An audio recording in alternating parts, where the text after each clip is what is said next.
공급 차질이 빚어졌던 모더나사의 코로나19 백신 701만 회분이 향후 2주 동안 순차적으로 들어옵니다.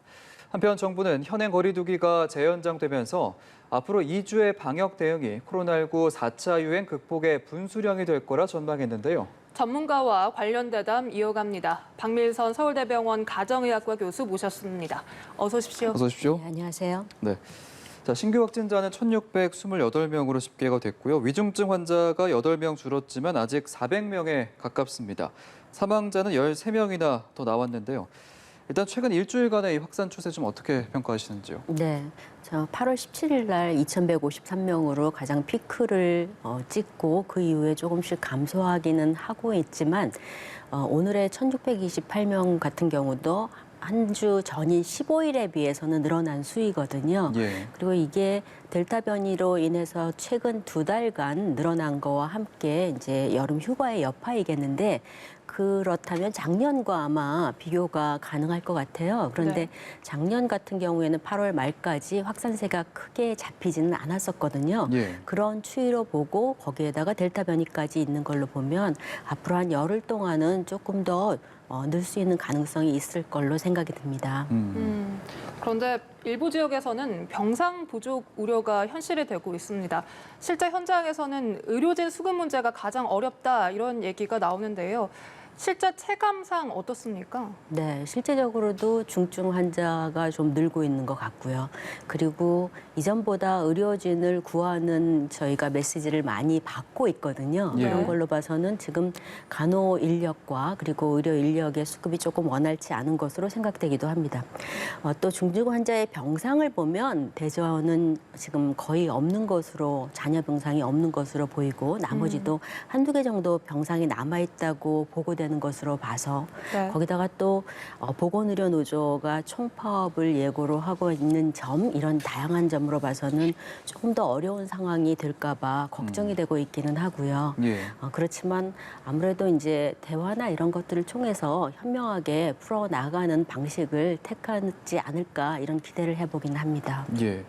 지금 신규 확진자의 절반 이상이 가족이나 지인, 직장 동료를 통한 감염이라고 하는데 이렇게 개인 간의 N차 감염 속도가 빠른 상황에서 기존의 거리두기 체계로는 방역 차단에 아무래도 한계가 있다라는 점이 이제 최근 들어서 좀 부각이 되는 것 같아요. 네, 이게 양면으로 지금 말씀들이 있는 것 같아요. 예. 이제 지금 델타 변이가 되면서 이제 전파력이 아무래도 그 이전에 비해서 5배까지 높다고 지금 보고되고 있으니까 뭐 지금 자료에 의하면 한 3초, 4초 사이에도 감염이 된 것으로 의심되는 경우가 있다고들 하잖아요.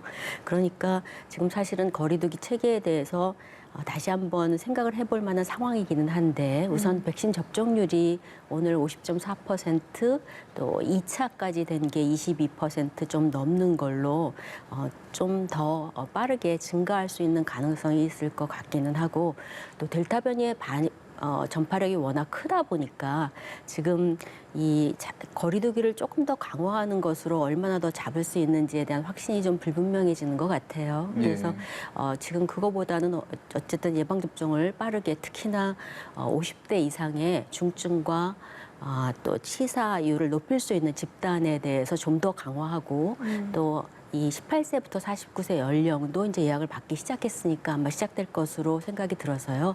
그런 것들을 좀 더 중점적으로 가고 거리두기는 이제 현행의 체계에서 좀 더 열심히 하는 것과 함께 예. 개인적으로 조금 피로도 이런 것들로 인해서 약간 방심했던 부분들이 있는 젊은 층들이 좀 더 이 거리두기에 열심히 참여를 하는 것으로서 이겨나가야 하지 않을까 하는 생각을 합니다. 예. 네.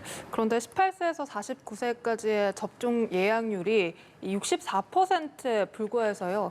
이렇게 정부의 목표치에 미치지 못하고 있는 이유 뭐라고 보시는지요? 네, 이제 처음에 그 80대, 70대 예방접종은 자신의 안전을 위한 것이 굉장히 컸었죠. 예. 근데 이 젊은 층은 사실 치명률에, 치사율에 있어서 0.01%에서 0.06%까지, 그러니까 20대에서 40대까지의 치사율이 10,000명당 1명에서 한 5명 정도까지 낮고 크고 예. 그리고 백신의 부작용 정도가 조금 더 심각한 부작용이 있을 때 그 위해가 크고 뭐 이런 것들의 영향이 우선 첫 번째일 것 같고요. 네. 그다음에 백신의 수급이 조금 이 확실치 않고 조금씩 이 변화가 있었던 것 그리고 맞아야 되는 백신의 종류들에 있어서 조금 변화가 있었던 것 이런 것들이 좀 신뢰도가 떨어져서 예. 그런 이유일 것 같고요.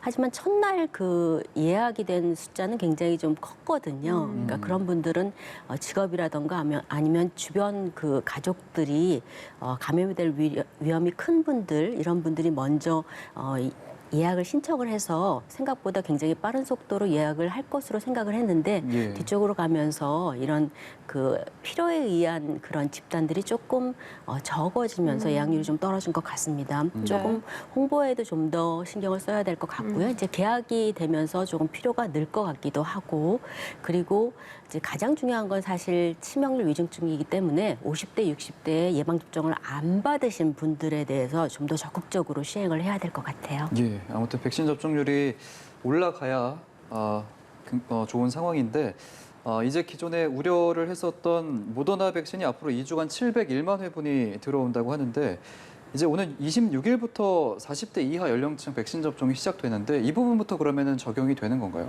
아마 다음 달에 해당하는 부분부터 적용을 할 예정인 것 같고요. 그래서 700만 회분 정도가 되면 원래 오기로 했던 850만 회분에 근접한 그런 정도의 횟수일 것 같고 지금도 백신 중에 일부는 이 원하는 만큼 제대로 맞춰지지 않는 부분이 좀 있거든요. 그래서 있는 백신들을 어떻게 효율적으로 맞출 수 있는가 하는 거 하고 백신 수급이 원활하지 않아서 간격을 6주로 늘렸던 것 이런 부분에 있어서 5주와 6주에 좀 더 낮출 수 있는 방안, 그 간격을 낮출 수 있는 방안 이런 것들을 좀 더 생각을 해보아서 현재 하루에 맞는 그런 비율이 한 7만 명에 못 미치는 것 같은데 예. 처음에 어르신들 맞으실 때는 하루에 64만 명도 맞은 적이 있었다고 해서 네. 그래서 백신에 이렇게 수급은 어느 정도 될 것 같으니까 조금 더 잘 맞을 수 있도록 계획을 잘 세우는 방향으로 시도를 해봐야 될 것 같습니다. 예. 일단 당초 계획보다 물량이 조금 줄긴 했는데 다시 이렇게 공급이 늘어나면서 기존에 이제 다시 백신을 맞는 그 6주로 늘어난 간격은 유지가 되는 겁니까, 그러면? 네, 원래는 6주를 지금 이 공급 물량 때문에 그렇게 했던 것으로 알고 있거든요. 예. 이제 시장은 4주부터 6주까지의 간격으로 맞추는 것을 얘기를 했었고, 다른 그런 아스트라제네카 백신이나 이런 것들은 효과 때문에 간격을 결정한 것이라면 이거는 공급 물량에 따라서 그랬던 거기 때문에 5주 정도로 낮추는 것 이런 것들을 고민할 수 있을 것 같습니다. 예. 네. 이런 가운데 우리 정부가 루마니아와 백신 스와프를 협의하고 있습니다. 지금까지는 이스라엘과 같이 백신 접종률이 높은 나라들과 이 백신을 교환을 했었는데 루마니아는 그렇지가 않다고 합니다. 이렇게 서로 간의 이해관계가 맞았던 배경은 무엇이 있었을까요? 글쎄요, 그런 백신과 관련된 수급에 따른 거는 굉장히 비밀스럽게 이루어져서 정확하게 알기는 어렵기는 하지만 네. 이전에 루마니아에 코로나19 초반기에 진단 키트를 수출했던 그런 이 히스토리가 있고 또 지금으로부터도 어떤 진단 키트라든가 이런 것들을 치료나 이런 거와 관련한 것들을 상호 교환할 예정으로 있다고 해서 그런 부분이 굉장히 크게 작동을 한 것 같고요. 다행인 거는 그래도 이스라엘과 교환했던 거에 비해서는 한 달 정도 유효 기간이 좀 더 긴 것이라서 네. 빠르게 사용을 하면 충분히 사용할 수 있는 그런 분량이라고 생각이 듭니다. 예. 그리고 이 루마니아와 교환할 백신이 앞서 이스라엘과 체결했던 백신보다 유통기한이 한 달 정도 더 여유가 있는 걸로 알려졌는데 그러면 기한 내에 신속하게 접종하는 데는 지장이 없는 거겠죠? 그 만약에 이제 예. 이 잘 관리가 돼서 신속하게 잘 접종이 이루어진다면 아까 말씀드린 것처럼 초반기에 한 5, 60만 도즈를 맞췄던 병력이 있기 때문에 예. 충분히 사용 가능할 그런 양이라고 생각을 합니다. 그렇군요. 그리고 이 변이 바이러스 유행 국가를 제외한 외국에서 이제 백신을 맞으면 국내에서 입국 시 격리 면제도 가능해집니다. 그런데 다음 달부터 이 람다 변이가 유행하는 나라들이 면제 대상에서 제외가 되면서 이 부분이 좀 우려가 큰 상황이죠. 네, 델타 변이도 문제가 크지만 그거보다는 조금 지금 비중이 적긴 하지만 람다 변이는 치명률, 치사율에 있어서 훨씬 더 큽니다. 저희가 의료계에서 사실 5% 이상의 치사율이다 그러면 굉장히 치사율이 높은 거라고 생각하거든요. 근데 남미 영역에서는 한 10%까지도 보고가 되기 때문에 이런 방안을 들여오지 않기가 어려운 상황입니다. 그래서 이제 그런 국가, 특히나 우리 일본이나 필리핀 등 우리와 가까운 나라도 이제 올림픽을 전후해서 람다가 발견되고 있는 상황이기 때문에 예. 이 상황에서 그쪽에서 들어오는 사람들의 격리 면제를 그대로 인정하기는 조금 어려운 것 같고요. 이제 이전에 PCR을 하고 증상이 없으면 바로 격리 면제가 되던 것을 다시 PCR도 하고 그리고 이제 일주 이상 격리 기간을 갖게끔 하는 것으로 지금 이야기가 되는 것으로 알고 있습니다. 네, 예. 그러면 이 람다 변이란 것이 델타 변이보다 얼마나 치명률이나 이런 전파력이 강한 겁니까? 지금 이게 정확하게 이게 여러 국가에서 이제 조금씩 보고가 되고 있기 때문에 아직 정확하게 이 확률적인 거를 비교하기는 조금 어렵긴 하지만 치사율에 있어서는 확실히 높은 것 같고 전파력도 델타에 못지않은 것으로 지금 생각이 되고 있습니다. 이제 얼마 전에 미국에서 굉장히 큰 수로 늘어나고 있다는 게 보고가 되고 있었기 때문에 이런 것들이 만약에 우리나라에 들어오면 델타 변이와 함께 조금 혼란스러울 수 있는 가능성이 있을 것으로도 생각이 듭니다. 예, 알겠습니다. 자, 국내 사례도 한 가지 살펴볼 텐데요.